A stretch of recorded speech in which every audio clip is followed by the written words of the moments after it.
Hello, this is Xbox Ahoy, and this is the bonus footage from the leftover clips from my time with the Spectre. It's a little late this week, but I don't know, this week I have been overcome with ennui. I just had one of those weeks where I can't be bothered. To put things into perspective, I normally try and get my scripts written for Tuesday. This week it took me until late on Friday to finish off the Commando script, so I'm well behind schedule. Never mind, I'm still pretty confident I should meet my Sunday morning deadline. Everything's done apart from the editing now. So now it's what? It's about 2:30 on a Saturday afternoon. I'm recording this. I'm enjoying a beer. It's actually coming towards the end of my day, thanks to my unusual sleep patterns. So anyway, I'm drinking a Weihenstephan Hefeweiss beer. It's a pretty good Hefeweiss. I think I prefer it to both Polliner and Erdinger, but I believe Franziskaner remains my favourite. Anyway, enough about my beverage choice. I'm here to answer some questions. Bob's5050 says, "Hey Stuart, please answer this. Do you like driving games? If so, do you prefer realism or arcade type?" Short answer, I like both, actually. My favourite driving game is probably Forza. I like the Forza series, and I played all of them, except for the first one. Apart from Forza, I do also like some arcade games. I like Bizarre Creation stuff. Sadly, they've been closed down now, but Project Gotham was a fantastic game. I think that sort of falls more on the arcade side of things. And also Blur was sadly their swan song, but I did love Blur. That is probably the only multiplayer online racing game that I have enjoyed. I also like stuff like Gran Turismo, although I haven't played a huge amount of it. I haven't really set aside hours upon hours of time to actually play it. I got GT5 with my PlayStation 3 and I've played a bit, but I just haven't, like I say, haven't really sort of put hundreds of hours in. I also enjoy the Codemasters stuff. I really like the Dirt series, even stuff like Dirt Showdown, which was very arcadey. That was good fun. But as for some stuff, I'm not a big fan. Burnout is okay, but stuff like Split Second and what's the other series? Flat Out. I'm not a huge fan of those. I prefer slightly more robust handling characteristics than my driving games. But overall, I'm not too fussy. I mean, I don't play any simulators, but I like a mix of the sort of the arcade tendency and the realistic games, if not simulators. Grey-Eyed Death says, "So Stu, have you ever played any of the Assassin's Creed series? If so, which game? If not, why?" I played both Assassin's Creed, the first one, and Assassin's Creed 2. Beyond that, though, I haven't played any of the other games. What was the next one after that? Was it Brotherhood? I thought they kind of came out with the Brotherhood a bit too quickly after number 2, and I thought, oh, I'm not really bothered about that. So I never picked it up. And then there was Revelations after that. I kind of fell off the Assassin's Creed wagon after number 2, so... But having said that, I have picked up Brotherhood as a rental. I've had it for a few weeks now. I really need to get around to play it, but I will eventually sort of play through the campaign, just do a quick playthrough once. And then I suppose eventually I'll move on to Revelations.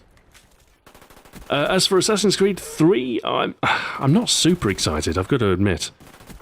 They're solid games, but we'll see. We'll see. I mean, I'll probably be far too busy with Black Ops 2 stuff, but I might yet get time to play Assassin's Creed 3. You never know. Bod the Player says, "Hi Stu, do you know how to code? If so, in what language?" Short answer, yes. Long answer, let me give you kind of a history of things. My first computer was a ZX Spectrum. On that, I learned a little bit of basic. ZX Basic. Pretty sort of pedestrian stuff. I copied stuff out of the manual and did the example programs and mucked around with them myself. That sort of thing. From there, I got a Commodore Amiga, and eventually I picked up a piece of software called Amos, which is another basic language. In Amos, I did a whole bunch of games programming. I even got some stuff published. Well, I say published, I mean distributed by public domain companies. That was kind of the indie games of its day. But I spent quite a large portion of my teenage years spent programming, you know, all sorts of little tech demos and games and prototype stuff, you know. Some of them reached completion, and like I say, some of them were even distributed by PD houses. Well, only one of them was, to be fair. But it's actually still floating around the internet to this day. It would have been about 1995, around then, that I sent it into Amiga format as a reader game, and it got picked up and distributed a small amount. And there's some Polish guy who's playing it on YouTube. Anyway, after Amos Basic, I picked up a little bit of Blitz Basic, which is slightly more sort of low-level stuff. Better performance than Amos. But this was towards the end of the Amiga's life, and I didn't really do too much with Blitz Basic. My transition to PC saw me picking up more multimedia languages. Around 96, 97 I started to learn HTML. Around 97, 98 I learned JavaScript. And then from there I sort of spent most of my time honing dynamic HTML skills, which I suppose now we'd call Ajax. Around this time I went to university and I picked up a few other languages. As far as multimedia is concerned, I learned Lingo, which is kind of a similar language to BASIC, used by Macromedia Director, and I learned ActionScript, which is very similar to JavaScript, for Flash, of course. In addition to that, it was during my university years that I was introduced to server-side stuff, like we learned Perl, although I retain very little Perl to this day, and PHP, which I do retain a lot of. In fact, PHP is probably my second language on the web, as it were.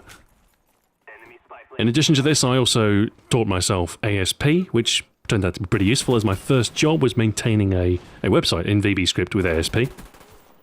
I spent 3 years working on that, amongst other projects as well, all using VBScript with ASP, and became quite familiar with ASP as a result. From there, I made the transition to VB.NET for ASP.NET.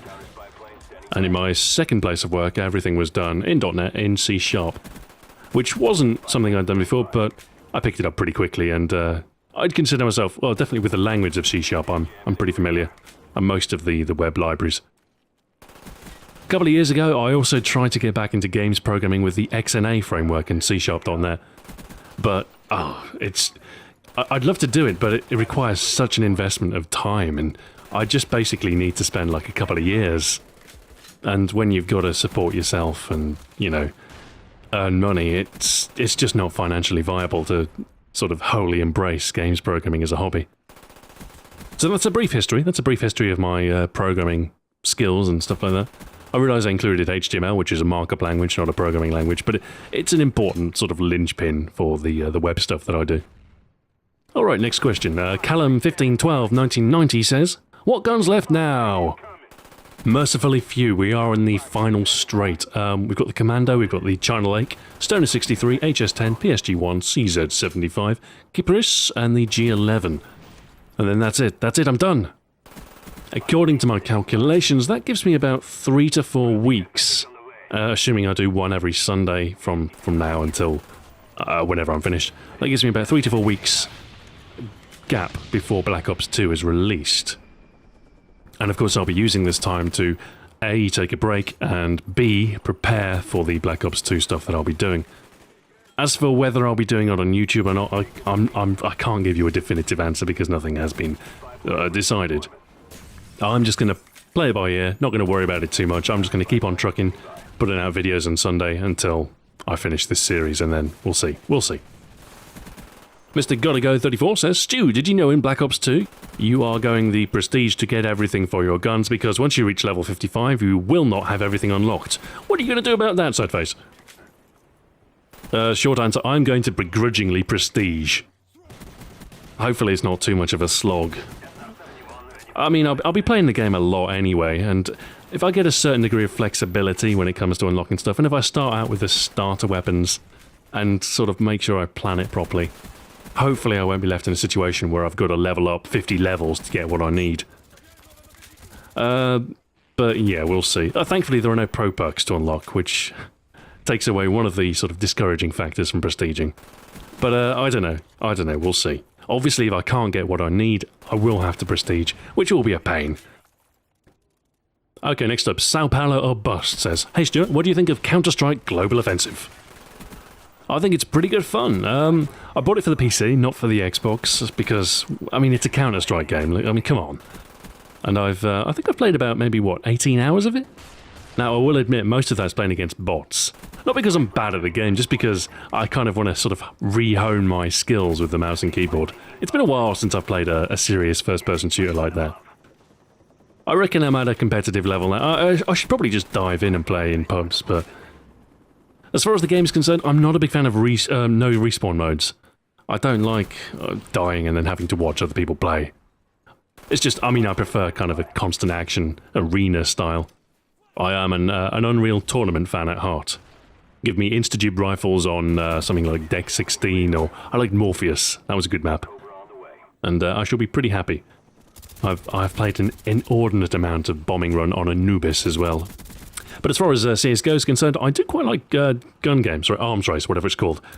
That's pretty good fun. It's kind of instant respawns and constant action, so I can dig that.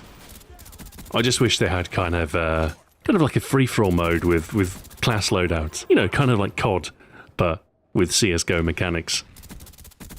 The Playing Zebra asks, will you make a killstreak guide in Black Ops 2? You know, I was thinking about this. I was thinking, you know, I could probably do 2 videos a week on Xbox Ahoy, Stu. If you streamline your process, if you sort of write scripts in tandem and record at the same time, you can make some great time-saving efficiencies, and you could put out maybe a video on, I don't know when it would be, maybe Thursday? And of course, you know, double the videos means, well, double the income on the Xbox Ahoy channel and double the channel growth. So that's pretty groovy. As far as the killstreak videos, I guess they'd be shorter than a typical weapon guide. They'd probably be around the 4-minute mark, something like that. They would be tightly scripted, they would be, you know, as dense as possible. But they wouldn't be quite the full 10-minute length, which also makes them easier to produce, incidentally. So yes, a distinct possibility. Also possible are attachment guides and perk guides, stuff like that. It rather depends on how my workload sort of pans out, but if I can comfortably produce additional videos for Xbox Ahoy, I absolutely will do. J Spence 1990 says, hey Stu, 2 similar questions. What one game would you like to play for the rest of your life, if there could only be one? Well, I've talked about my favourite game in the past, and, well, it wouldn't be my favourite game if it didn't come to the forefront in a question like this. So it probably would be Civilization. Civilization 5, I suppose. I reckon I could probably get quite a bit of replayability out of that. Second question, what game is like a guilty pleasure, one you don't really like to admit that you play? Oh, another simple one actually. I've been sort of dipping into this a bit ever since I picked it up in the Steam sales a couple of months ago. It's Train Simulator 2012. I kind of quite like that game. There is nothing more satisfying than breaking a third of a mile out and landing slap bang on the platform. Huge Cup says, hey Stu, how'd you meet your girlfriend? Well, originally we went to the same high school, but in practical terms, a mutual friend. Basically, she was friends with one of my friends, and of course, you know, I hang out with my friend, and occasionally my girlfriend was on the scene, so I get that level of exposure, and I can slowly work my charms. Griff725 says, Stu, a nation's pride rests on your response. You're at a bar and given the choice of one nation's whiskey to drink all night, for free. Do you go with the sweet American style, the smooth Scottish, or rough Irish? Well, I'm a little bit biased here considering my entire family is from Scotland. The only reason I was born in England is the fact that my father moved down to get a job in England. Any other situation, I would have been born in Scotland to Scottish parents. Well, I mean, my parents are Scottish, so... Anyway, the answer is clear. Scottish whiskey. I like a Speyside, I think. I'm not a huge whiskey drinker. I'd like to be, but it's kind of an acquired taste and I need to drink more of it. But generally speaking, I prefer a slightly sweeter malt. The Speyside stuff tends to be less peaty and a bit more palatable. Solex555 says, Stuart, I've tried for weeks and weeks to get you to read my question, however. Have you tried Absinthe? Is it a possibility on being Beverage Guide Express? Also, you should try a Bavarian Hell's Beer. Are you coming to Oktoberfest? Well, wait a minute, that's 3 questions. That's 3 questions right there. Have I tried Absinthe? Yes, I have. I think in my life I have had 3 bottles of Absinthe. Not all at once, over the period of about 10 years. I think my first bottle was a Sabor. I've also had a bottle of... Actually, I don't know what the second one was. Some mysterious, unknown one. And I've also currently got a bottle of Lafay, actually. I've had a couple of Bavarian Hells, they're pretty good. I generally prefer a Hefeweizen though, like the Weihenstephan that I'm drinking. And am I coming to Oktoberfest? Not this year, no, I don't think so. I'll be busy making videos. But I would love to visit. I'm thinking potentially 2013, but we'll see how things pan out. Anyway, that's the end of my footage. So I shall bid you farewell, and I shall see you tomorrow for the Commando, assuming I can edit it in time. So, until then, farewell.